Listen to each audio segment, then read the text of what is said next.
It was a cold evening when she almost walked past him without noticing. The streetlights flickered softly as people rushed home, avoiding eye contact with the man sitting on the pavement. He looked forgotten by the world, wrapped in an old torn coat, shivering in silence. But then something made her stop. A quiet feeling in her heart that she couldn't ignore. She turned back slowly, unsure why she cared, but unable to walk away.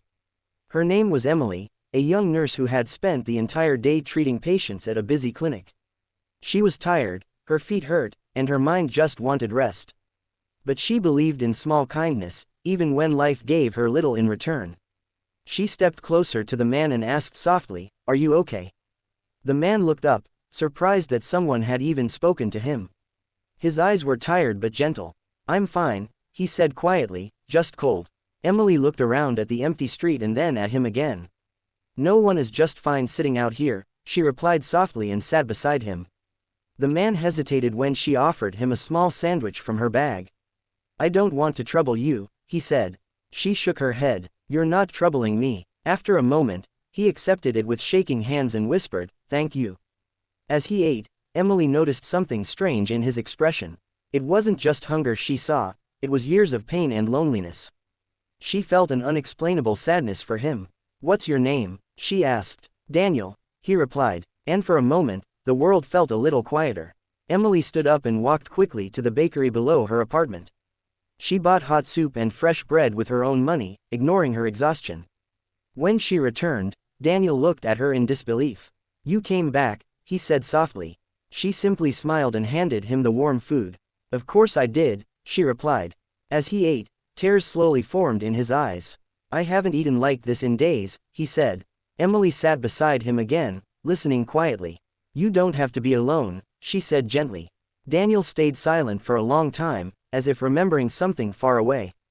Then he finally spoke, his voice trembling. "You remind me of someone," he said.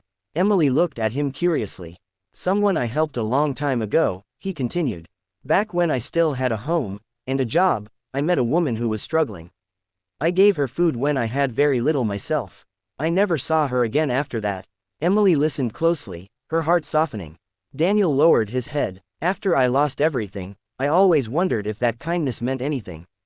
The night grew quieter as his words hung in the air. Emily felt a strange connection but didn't fully understand it yet. Then Daniel looked at her again, his eyes filled with emotion. "I don't know how to explain this," he said slowly, "but when I saw you today, it felt like life was returning something I had lost."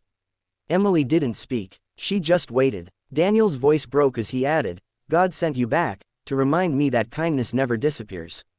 Silence filled the street again, but this time it felt different. Warmer, heavier with meaning. Emily felt tears in her eyes as she realized something deeper, that sometimes the kindness we give doesn't end where we think it does. It travels, it returns, it finds us again in unexpected ways. She looked at Daniel and smiled softly. "Maybe it was never lost," she said. "Maybe it was just waiting to come back." That night, two strangers sat together under a broken streetlight, connected by a circle of kindness neither of them could fully understand. But both of them felt something they hadn't felt in a long time, hope. Sometimes, the smallest act of kindness can return to us in the most unexpected way.